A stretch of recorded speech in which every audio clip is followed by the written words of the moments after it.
합니다. 감사하신 주님,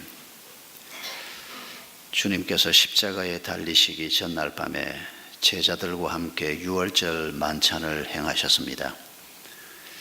그리고 그 만찬을 예수님이 다시 오실 때까지 성찬식을 통해서 계속해서 이어가며 예수 그리스도의 십자가와 부활을 기념하라고 말씀하셨습니다. 유월절을 통해서 또 성찬식을 통해서 주님께서 저희에게 주시고자 하는 교훈을, 삶의 지침을 다시 한번 받기를 원합니다. 유월절의 의미를 제대로 깨닫지 못했던 사람들이 얼마나 초라하고 얼마나 연약하고 얼마나 엉뚱한 길로 걸어갔는지를 주님께서 저희들에게 보여주셨습니다.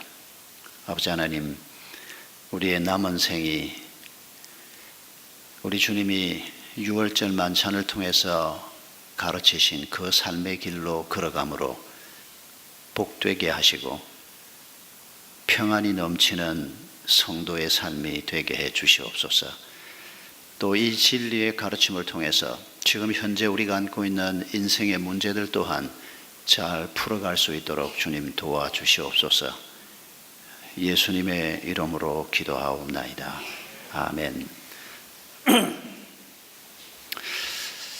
지금도 베들레헴 근처에 사마리아 사람들의 후손이 한 300여 명 살고 있습니다.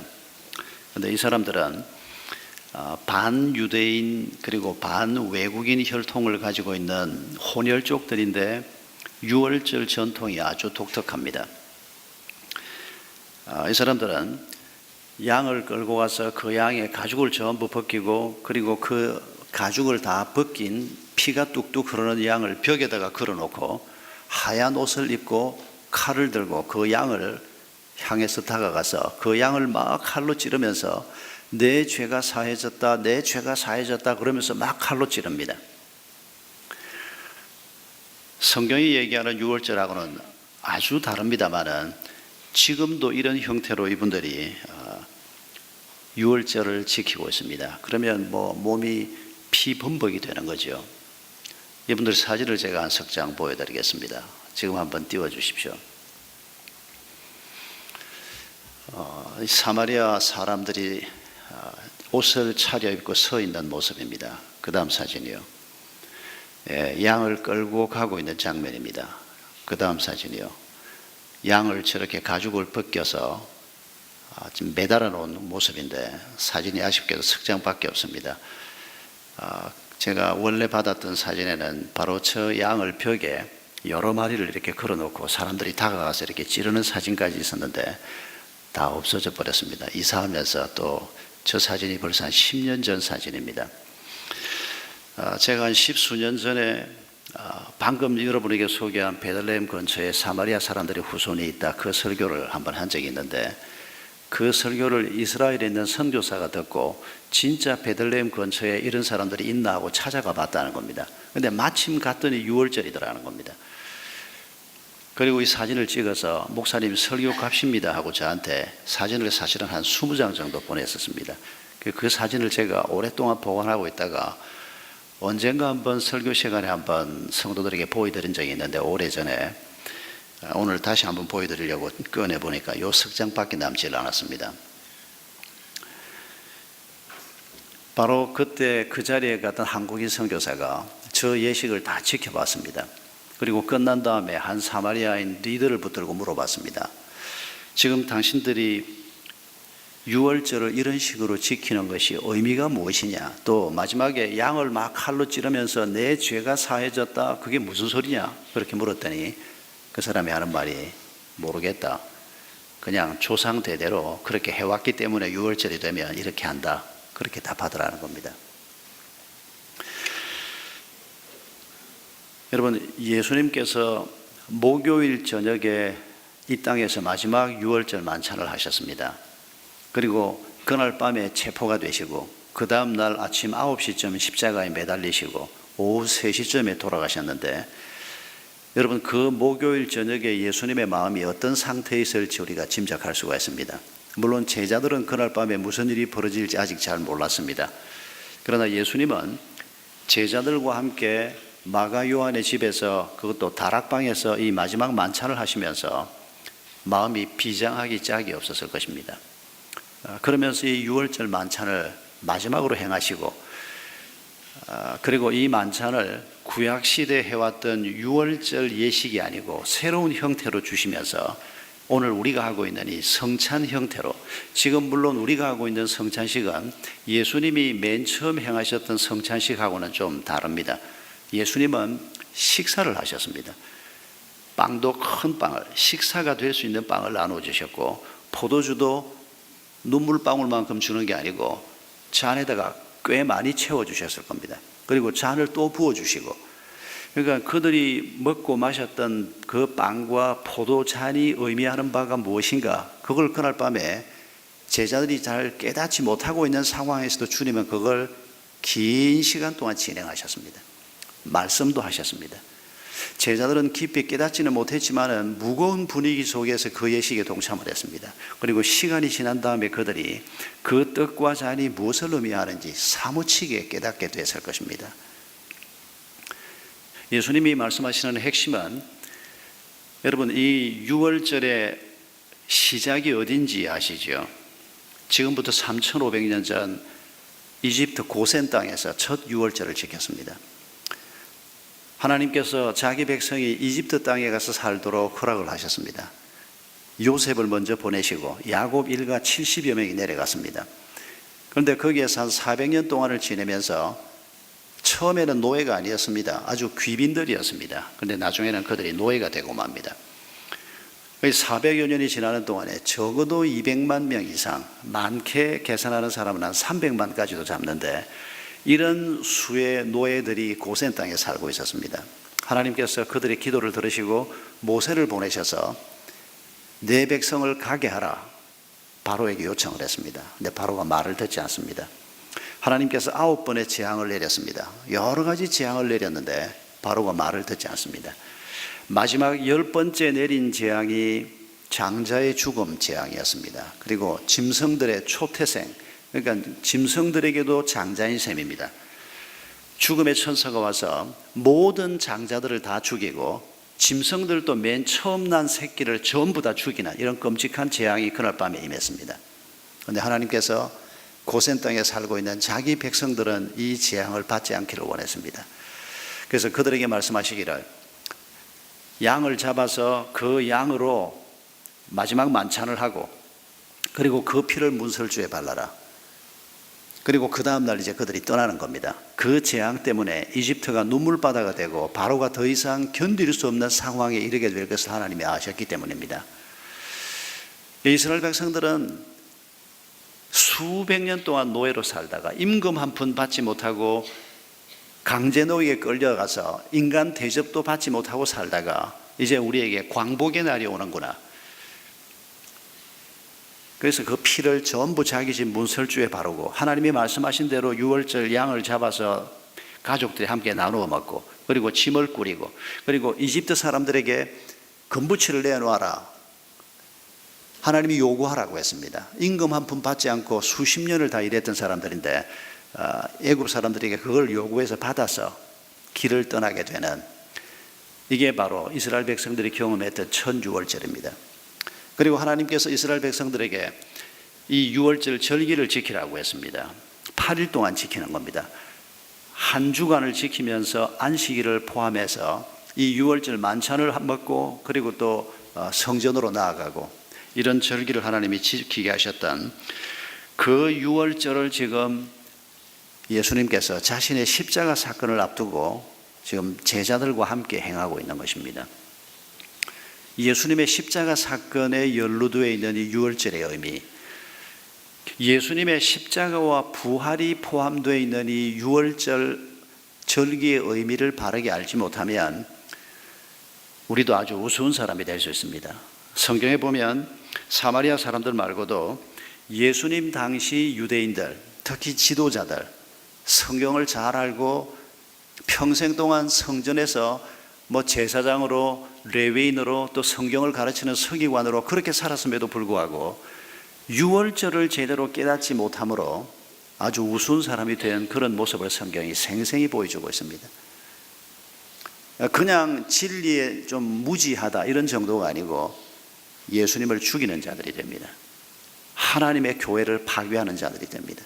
하나님을 반역하는 자들이 됩니다. 사마리아 사람들은 조상들이 유대인들입니다. 사마리아에는 예수님이 오시기 한 200~300년 전부터 존재하기 시작했고, 예수님이 오셨을 때 그리심산이라고 하는 산에 사마리아 성전을 만들어 놓고 있었습니다. 예루살렘 성전에 못 오게 하니까 따로 성전을 만든 겁니다. 그리고 사마리아 오경도 예수님 당시에 그들이 이미 가지고 있었습니다. 그러나 그들이 하나님의 말씀을 온전히 깨닫지 못했고, 그 전통이 지금 2000여 년 지나오면서 이상한 전통으로 바뀌어 있는 겁니다.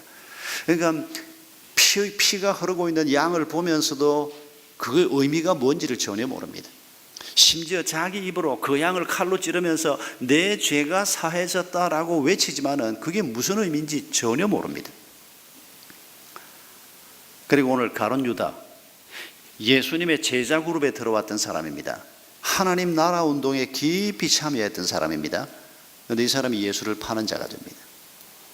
여러분, 오늘도 우리가 예수 그리스도의 십자가 사건을 제대로 깨닫지 못하면 우리도 이런 세 종류 사람이 될 수 있습니다.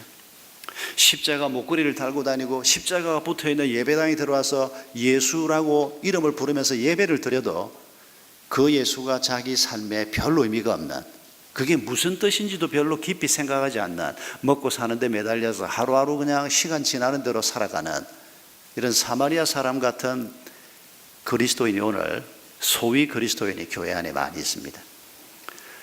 또 명색이 하나님의 나라를 위해서 앞장서 섬긴다고 하는 사람, 대제사장 서기관 같은 사람, 오늘 교회 안에 이런 중직자들이 많이 있지 않습니까?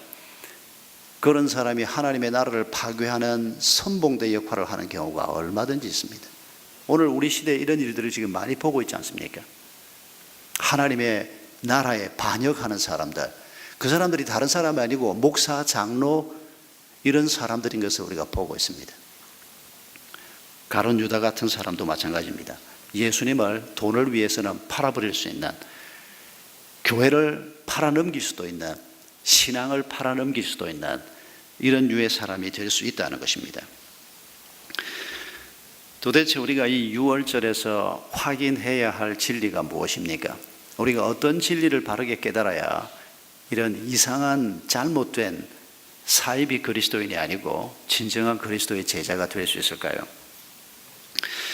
먼저 우리가 기억할 것은 예수님께서는 제자들과 함께 이 6월절 먹기를 간절히 원했다고 본문이 반복해서 말하고 있습니다. 여러분, 예수님 마음을 다시 한번 우리가 느껴볼 수 있기를 바랍니다. 내일 아침 십자가에 달리십니다. 그런데 오늘 저녁에 이 떡은 너희를 위해서 찢기는 내 몸이다. 이 포도잔은 너희를 위해 흘리는 나의 피다.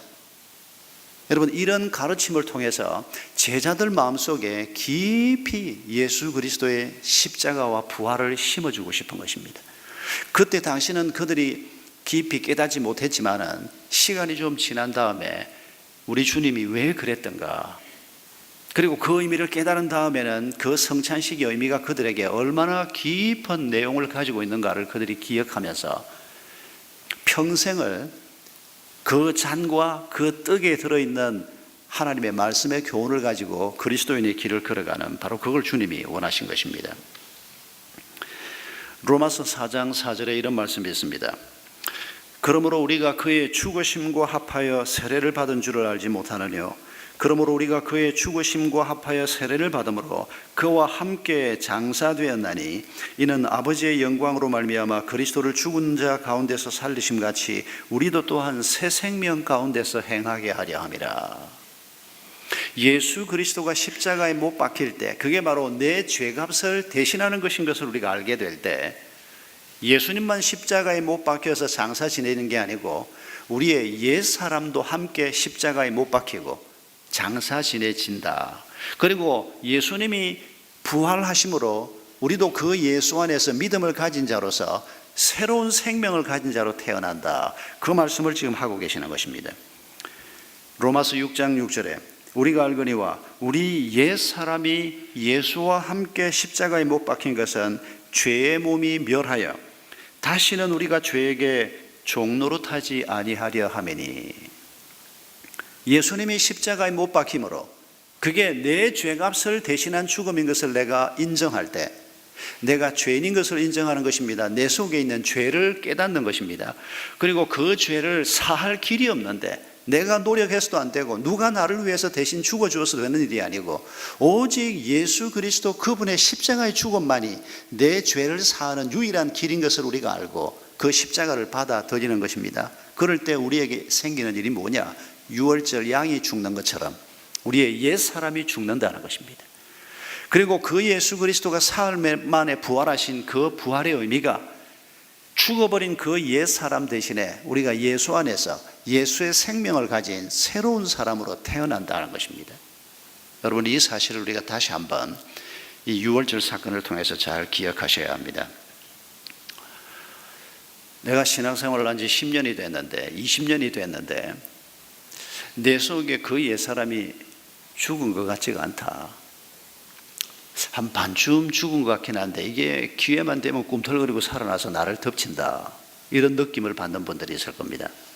그건 여러분이 지금 생각을 잘못하고 계시는 것입니다. 어떤 목사님이 이런 얘기를 해주신 것을 제가 인상적으로 기억하고 있습니다. 우리가 예수를 알기 전에도 죄인이었고 예수를 알고 난 다음에, 예수를 믿고 난 다음에도 죄인이라는 것입니다.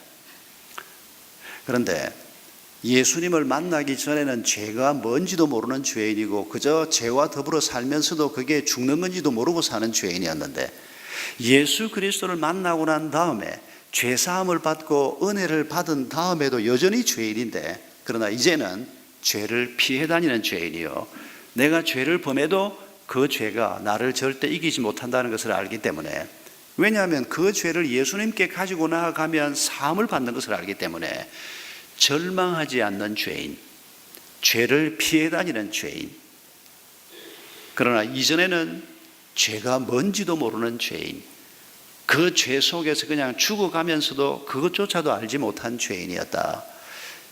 저는 그 목사님의 죄에 대한 그 설명이 수십 년을 마음속에 깊이 잘 간직이 되어 있습니다. 참 좋은 설명이라고 생각이 됩니다. 여러분, 우리가 예수 그리스도의 십자가 사건을 내 죄값을 치르는 사건이라고 믿을 때 우리의 옛사람은 죽습니다. 반쯤 죽는 게 아니고 죽습니다. 우리 속에 옛사람, 지옥 갈 옛사람 말입니다. 죄가 뭔지도 모르는 옛사람 말입니다. 그 죄 속에 있으면서도 그 죄가 뭔지도 모르는 그 옛사람은 예수 그리스도를 믿는 순간에 완전히 죽습니다. 그리고 우리 속에 예수의 생명이 새롭게 심겨지는 것입니다. 그리고 이 생명이 자라가면서 장성하지 못해서 아직 어린 아이같이 남아있어서 우리가 여전히 실수하기도 합니다. 그러나 그건 옛날 죄하고는 다릅니다. 그건 옛사람이 짓는 죄가 아니고 새사람이 짓는 죄입니다. 그 죄 때문에 그리스도인이 지옥 가지 않습니다. 그 죄를 우리가 벗어나려고 하고 그 죄와 씨름하고 그 죄를 예수님에게 들고 나가고, 그리고 예수님께서 부활하신 사건을 기억하면서 예수의 부활을 믿는 나도 결국은 이 죄를 이길 수 있다. 그 믿음을 가지고 이 길을 걸어가는, 옛사람이 반쯤 죽어서 생기는 일이 아니고 여러분, 옛사람은 완전히 죽었습니다. 이 사실을 꼭 기억하셔야 합니다. 그리고 내 속에 아직도 남아있는 옛사람 같은 느낌은 그건 옛사람이 아니고 새사람이 아직 자라지 못해서 연약해서 생기는 결과인 것을 우리가 꼭 알아야 합니다. 요즘 에볼라 바이러스 때문에 서부 아프리카가 비상입니다. 제가 2주간 전에 남부 아프리카에 갔을 때 아마 여러분 중에서도 이럴 때 아프리카를 뭐 하려고 하냐 그러신 분들도 계셨을 겁니다. 근데 뭐 전혀 서부 아프리카, 남부 아프리카는 전혀 상황이 달라서 공항에 들어왔을 때도 아프리카를 다녀오는 걸 보고도 남부 아프리카군요, 들어가세요, 막 바로 그렇게 프리패스를 시켜주는 걸 봤습니다만은, 이 에볼라라고 하는 병이 참 치명적인 것은 지금 이 에볼라 바이러스에 감염이 되면 지금 치사율이 뭐 90%다, 80%다 이러지 않습니까? 그리고 지금 죽은 사람이 벌써 수천 명에 달합니다. 여러분, 이게 우리가 듣기는 한 두어 달 전에 들었지만은 사실은 서부 아프리카 지역의 이 에볼라 바이러스 문제가 작년부터 이미 시작되고 있었습니다. 그런데 작년 7월에 서부 아프리카 라이베리아로 켄트 브렌틀리라고 하는 의료 선교사가 들어갔습니다. 그 병이 지금 일어나서 사람들이 죽어가고 있는 그 현장 속으로 이 의사가 들어간 겁니다. 여러분, 내가 그 의사라면, 내 자식이 그 의사라면 여러분 거기 들어가는 것을 찬성했겠습니까? 찬성하기 어렵습니다. 저도 만약 제 자식이나 우리 교인이 누가 들어간다면 일단은 말리는 말부터 자연스럽게 하게 되지 않을까, 그런 생각이 듭니다. 그런데 이분이 거기에 들어갔습니다. 그런데 올해 7월 23일 그가 들어가서 1년 동안 이 에볼라로 죽어가는 사람들을 살리고 그들을 격려하고 하는 일을 1년 동안 했는데 7월 23일 날 이 켄트가 에볼라에 감염이 됐습니다. 이분을 도와서 일하던 또 다른 간호사 선교사가 있어요. 낸시라고 하는 선교사가, 이 사람도 감염이 됐습니다. 이 사람들은 가족들은 미국에 두고 자기들만 서부 아프리카에 와서 일했던 사람들입니다. 켄트 브렌틀리가 에볼라에 당신이 감염됐습니다 라고 하는 사실을 확인했을 때 그가 이렇게 말했습니다. 그 순간 모든 이해를 뛰어넘는 평안이 내 마음속에 있었다. 하나님께서는 내게 수년 전에 가르치셨던 것들을 기억나게 하셨다. 하나님께서 내가 하나님께 신실하게 되는 데 필요한 모든 것을 주신다는 것을 기억나게 하셨다. 이게 에볼라에 감염된 환자가 한 말입니다.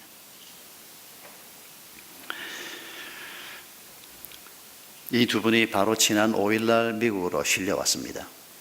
특별기 편으로 아틀란타에 실려와서 치료를 받기 시작했는데 다행히도 두 분 다 죽지는 않았습니다. 하나님께서 두 분의 생명을 살려주셨습니다. 미국에서는 난리가 났습니다. 에볼라 때문에 안 그래도 지금 바짝 긴장하고 있는데 멀쩡한 의사 간호사가 거기에 가서 일하다가 감염이 돼서 돌아와서 이제 거기 치료받고 있는 걸 알면서 왜 그렇게 위험한 곳에 가느냐로부터 시작해서 자아도취와 소영웅주의에 빠진 자들이라고 하는 언론의 비판도 있었고, 미국만 해도 그리스도를 섬길 수 있는 수많은 장이 있는데 왜 서부 아프리카까지, 왜 에볼라가 있는 거기까지 갔느냐, 이런 비난이 빗발치듯이 쏟아졌습니다. 그러나 이분들은 왜 갔느냐? 하나님이 가기를 원해서 갔다. 낸시라고 하는 분도 CNN에서 본인이 직접 인터뷰하지 않고 남편이 인터뷰를 했는데 그 남편이 내 아내가 서부 아프리카까지 간 것은 하나님의 부르심 때문이었다. 간단하게 그렇게 답했습니다. 여러분, 그분들이 의료 선교사이긴 하지만은 또 의료 선교사가 아니라도 우리가 그리스도인으로서 하나님이 내게 이 일을 원하신다. 그게 에볼라가 지금 창궐하고 있는 서부 아프리카가 아니더라도 말입니다. 하나님이 내게 정직하기를 원하신다. 하나님께서 내가 좀 더 친절하기를 원하신다. 하나님께서 내가 이 사람을 좀 섬기는 것을 원하신다. 이런 하나님의 부르심이 우리 마음속에 있을 때 여러분, 죽어버린 옛 사람을 따르면 안 된다는 겁니다. 죽어버린 옛 사람은, 지옥 갈 옛 사람은 내 몸 편한 것만 생각하지, 내가 불편해하면서 내가 내 호주머니에 돈을 털어가면서 심지어 목숨에 위협이 있는 그런 곳까지 내가 간다? 옛 사람은 절대 허용하지 않습니다. 그러나 우리 속에 새 사람이 있을 때 그 새 사람은 우리 주님이 그러하신 것처럼, 우리 주님이 십자가를 앞에 두고 그 전날 밤에 제자들과 지금 이 음식을 먹으면서 결국 그분이 보여주신 것이 사랑 아닙니까? 내가 너희를 사랑하기 때문에 이 길을 간다. 그리고 이 예식을 행하면서 너희도 서로 사랑하면서 살아야 한다. 이 사랑 없는 세상에 너희가 사랑을 더 많은 사람에게 확산시키는 내 제자로 살아야 한다. 바로 그걸 위해서 이 예식을 행한 거 아닙니까? 그 길을 걸어가는 사람이 바로 우리 안에 있는 새 사람의 모습이라는 것입니다. 여러분, 예수님께서는 17절에 보면 제자들에게 이 유월절의 음식을 함께 나누어 먹으라 라고 말씀하고 계십니다. 그리고 계속해서 이 유월절 음식을 계속해서 너희가 행하라고 얘기합니다. 여러분, 신약시대에 와서 사도들이 유월절 예식을 완전히 중단했습니다. 물론 개인적으로 유대인으로서 그냥 가족들하고 함께 유월절 예식을 행하는 것까지 중단하진 않았을 겁니다. 우리가 짐작컨대 유대인 그리스도인들은 안식일도 지키고 주일도 지키고 유월절 음식도 먹고 성찬식도 행하고 평생 몸에 배워온 습관이기 때문에 그들이 율법을 따라 행했던 일들을 당장 그만두었을 것이라고 생각하지는 않습니다. 성전에 가서 피 제사도 드리고 그리고 하나님 앞에 예배도 드리고 이 구약과 신약의 사이에 끼어서 그들이 이런 모습을 가지고 있었던 것이 틀림없습니다. 그런데 사도 바울이 이방 땅에 복음을 전하면서부터 이방인으로서 그리스도의 제자가 되는 사람들에게 어떻게 할 거냐, 이 사람들에게 피 제사를 드리라고 할 것이냐, 이 사람들을 안식일을 지키라고 할 것이냐, 이 사람들에게 음식을 구별해서 먹으라고 할 것이냐, 율법이 요구하는 것을 지키라고 할 것이냐. 그래서 예루살렘에서 회의가 모였지 않습니까? 사도들이 모여서 결정한 것은 사도들이 함부로 결정한 것이 아닙니다. 우리 주님께서 보여주신 구약에 대한 해석을 근거로 해서 이 율법을 복음 안에서 새롭게 해석하면서 신약교회가 세워진 것을 우리가 절대 잊지 말아야 합니다. 이 유월절 예식을 사도들이 신약교회 안에서 행하지 않았습니다. 이 유월절 예식을 로마에 세워진 교회, 갑바도기아에 세워진 교회, 다른 이방 땅에 세워진 어떤 교회에서도 행하지 않았습니다. 왜요? 유월절은 그림자입니다.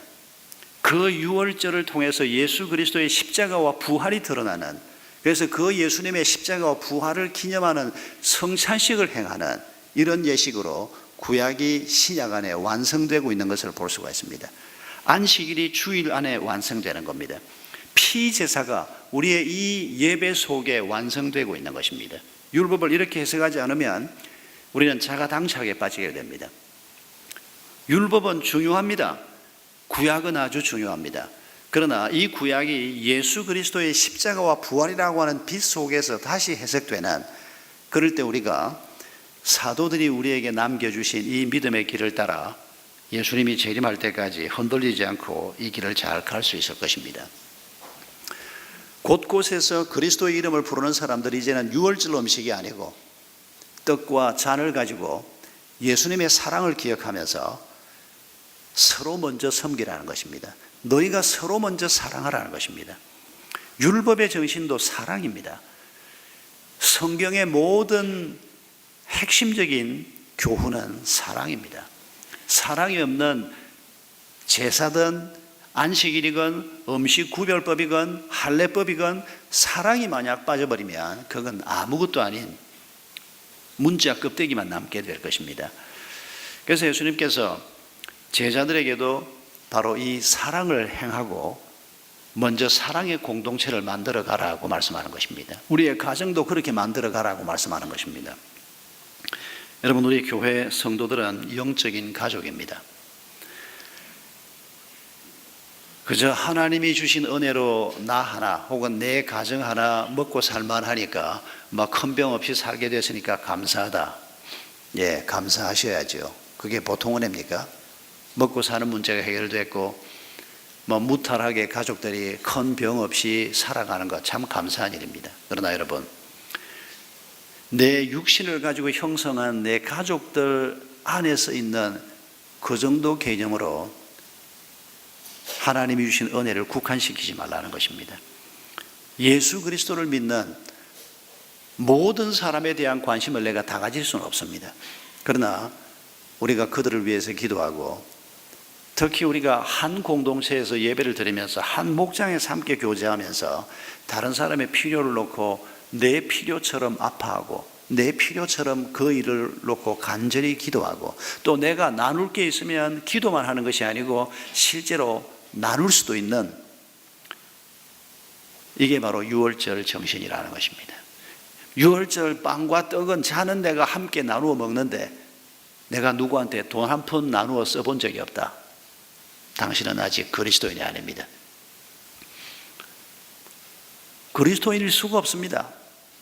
예수님의 피와 예수님의 살이 담겨져 있는 그 유월절 음식을, 성찬식을 내가 제대로 참여한 사람이라면, 그래도 내가 조금 여유가 있는데, 내가 조금 시간이 있는데, 내가 재능이 있는데 이걸 다른 사람을 위해서 어떻게 좀 써볼까, 자연스럽게 그 생각으로 나아가고 있는 사람이 아니면 당신은 절대 그리스도인이 아닙니다.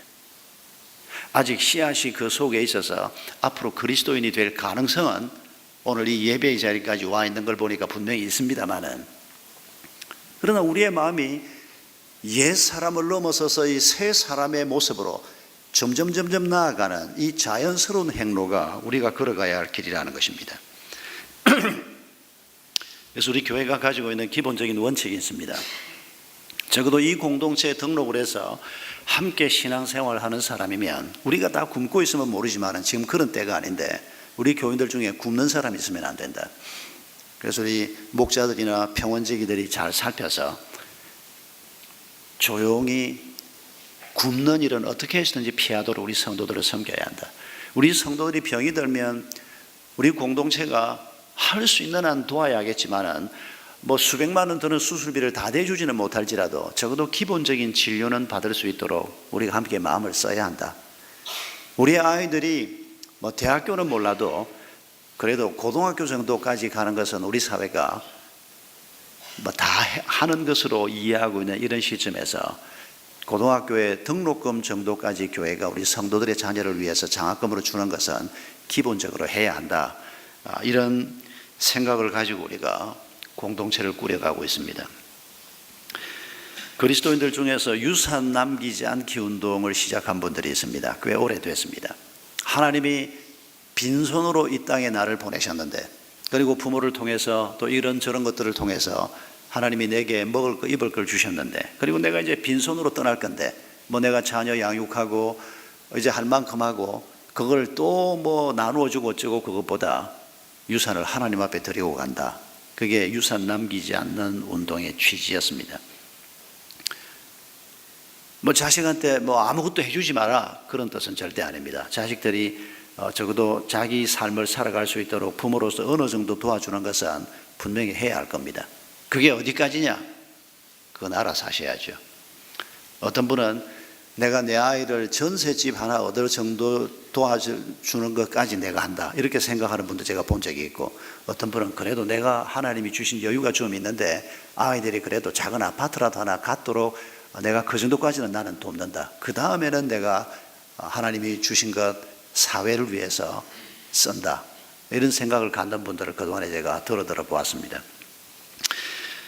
또 유산을 아예 안 남긴다, 이게 너무 부담스러우니까 하나님께 한 목 드리기 운동, 이런 걸 또 하는 분들이 있습니다. 한 몫은 뭔고 하니까, 유대인들이 유산을 남길 때 다른 유산을 받지 않습니다. 아들이 5이면 6등분을 합니다. 장자에게는 2몫을 줍니다. 12이면 13등분을 합니다. 장자에게 2몫을 줍니다. 이게 어디에 나옵니까? 야곱의 12아들 중에서 2몫을 받은 지파가 어느 지파입니까? 요셉 지파입니다. 요셉이 장자라는 얘기입니다. 르우벤은 장자권을 상실했습니다. 이 전통을 우리가 그분들이 생각하면서 이제는 아들, 딸 구별하지 않고 내가 자식이 셋이다. 그런데 이 셋을 키운 다음에 내가 몽땅 다 하나님 앞에 이 사회를 위해 쓰겠다, 이건 조금 너무 지나친 것 같아. 이제 그렇게 생각하는 분들이, 애가 셋이다 그러면 내 몫을, 하나님 몫을 하나 더 뗀다는 겁니다.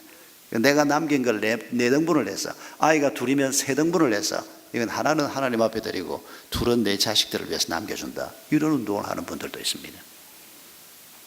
둘 다 마음에 안 드십니까? 하나님 앞에 어떻게 하면 바르게 살까 하는 고민을 하는 분들입니다. 이건 무슨 원칙이 있는 게 아니고, 뜻을 가진 분들이 그렇게 하나님을 섬기고 자기의 생을 잘 정돈해 보려고 하는 이런 의미 있는 운동이라고 생각이 됩니다. 저희 교회가 복지법인을 설립해서 지금 마라톤 법인을 만들고, 지금 현재는 이게 옛날 샘물교회를 중심해서 성남 지역에서 시작이 돼서 아직 우리 동백 용인 지역에는 제대로 아직 활발하게 하지는 못하고 있습니다. 그런데 그쪽에서는 마라톤 복지법인이 장애인 복지법인이기 때문에 장애인들을 위한 여러 가지 다양한 활동들을 많이 하고 있습니다.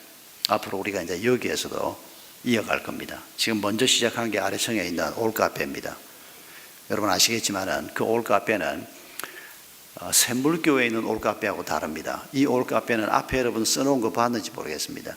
그리고 안에 뭐 커피며 뭐며의 그 메뉴들이 있는데 그게 돈이 하나도 기록이 안 되어 있습니다. 지금 우리 이 1층에 있는 이 올카페는 우리 학교의 장애인 학생들의 직업훈련소입니다. 정식으로 허가를 받고 커피값 2,000원, 3,000원을 받을 수 있는 이런 곳이 아니고 우리 장애인, 우리 학교 학생들, 외부 장애인들까지는 아직 신경을 쓸 여력이 없습니다. 우리 학교 안에 있는 장애인 학생들을 거기에서 훈련시키고 그리고 그 일을 하는 도중에 우리가 커피 마시고 싶다. 그러면 커피 마시고 공짜로는 못 주고 그 일도 하고 또 커피를 계속 또 돌아가야 되니까 우리가 지금 기부하는 형태로 2,000원, 3,000원을 내는 이런 구조를 가지고 있는 걸 기억하십시오. 그래서 카드 계산이 안 됩니다. 지난번에 어떤 분이 뭐 여러분에게 내가 쏘겠다 해가지고 여러 잔을 샀는데 카드 결제가 안 돼서 낭패를 겪었다 하는데 대단히 죄송합니다. 그걸 좀 더 미리 알려드렸어야 되는데 절대 다른 뜻은 없고 뭐 카드 혹시 안 쓰고 그래가지고 뭐 돈 뭐 세금 작게 내고 혹은 뭐 카드 수수료 안 주기 위해서 이렇게 하냐, 절대 그런 뜻은 아닙니다. 이걸 영업하는 장소로 우리가 하는 게 아니기 때문에 그렇다는 걸 이해를 해주시고, 여러분 장애인들은 우리보다 훨씬 힘겹게 인생길을 걸어가고 있는 사람들입니다. 이 사람들을 어떻게 하면 섬겨야 할까? 그게 목회를 하면서 목회를 맨 처음 시작할 때부터 하나님이 주신 부담이었습니다. 그래서 자연스럽게 교회 공동체가 장애인들을 섬긴다. 그러다 보니까 하나님께서 복지법인까지 주셔서 또 샘물교회에서는 그 복지법인 그 활동을 박 목사님 없으면 우리가 감당 못한다. 박 목사님이 가지고 나가야 된다. 그래서 제가 왜 이 귀한 걸 날 보고 가져가라 그러냐. 샘물교회가 그냥 해라. 여기에서 만든 건데 뭐 활동이 많고 돈 들어가는 데가 많은데 목사님 없으면 다른 교회가 어떻게 도와주겠느냐. 도와줄 거다 해라. 다음에서 안 된다. 목사님이 가지고 가라. 마라톤하고 사랑마루 돈 많이 들어가는 건 목사님이 가지고 나가서 여러 교회, 목사님 보고 여러 교회가 들어와서 도와주는데 목사님이 가지고 나가서 하시라. 그래서 제가 당회록에 기록을 해달라 그랬습니다. 이게 샘물교회가 엄청난 헌금을 투자를 해서 시작한 건데 혹시 모르는 사람들은 박 목사가 일 욕심이 많아가지고 여러분부터도 혹시 그렇게 생각하는 분이 계신지 모르겠습니다. 그걸 뭐 하려고 가지고 나와가지고 오늘도 보니까 사랑마루에 한 달에 2번 봉사 간다 그러는데 교인도 몇 되지도 않는데 뭘 한 달에 2번이나 가냐, 한 번만 가지 이럴 수도 있는데, 여러분 이게 복이라는 걸 아셔야 합니다. 여러분 우리가 이런 봉사활동을 어디 가서 할 수 있겠습니까? 여러분 1년에 한 번쯤만 나와주시면 우리가 한 달에 2번이 아니고 한 달에 4번도 할 수 있습니다. 그래서 샘물교회가 사실은 복을 발로 찬 겁니다. 장로님들이 가져 나오라 그래서 제가 속으로는 이거 참 감사하다 그러고, 예 그러면 가지고 나와서 내가 여러 교회들하고 함께 이 일을 하지요. 그러고 나왔는데, 여러분 이게 바로 유월절을 함께 먹으라고 말씀하시는, 그래서 많은 사람을 섬겨라, 그들에게 그리스도의 사랑을 나누라고 하는 하나님의 가르침에 대한 순종인 것을 우리가 기억해야 합니다. 여러분 특별히 가룟 유다를 우리가 다시 한번 기억하십시다. 여러분 하나님께서 가려고 하는 이 길에서 벗어났던 가룟 유다가 어떤 사람입니까? 아주 못된 놈, 지옥불 속 지옥에 여러 청이 있는데 단테의 신곡에 지옥을 묘사하면서 지옥이 1층, 2층, 3층 여러 청이 있는데 맨 아래층에 2놈이 있다는 겁니다. 하나가 예수님을 배신한 가룟 유다고 하나는 줄리어스 시저를 배신하고 죽인 브루투스라는 겁니다. 이 서양 사람들에게는 아마 시저를 죽인 브루투스가 천하의 역적으로 기억이 되는 모양입니다. 우리는 뭐 브루투스가 아니라 이완용이가 거기 있었으면 좋겠는데, 이 역사 속에서 느낌이 조금씩 다르니까 이제 그런 작품이 나오는 건데, 인류 역사 속에서 가장 못된 놈이 가룟 유다일까요? 아닙니다, 여러분. 가룟 유다는 어느 시대에나 있었고 우리도 쉽게 가룟 유다가 될 수 있습니다. 여러분, 가룟 유다는 예수님의 12 제자 그룹에 들어갈 정도로 예수님 가까이 있었던 사람입니다.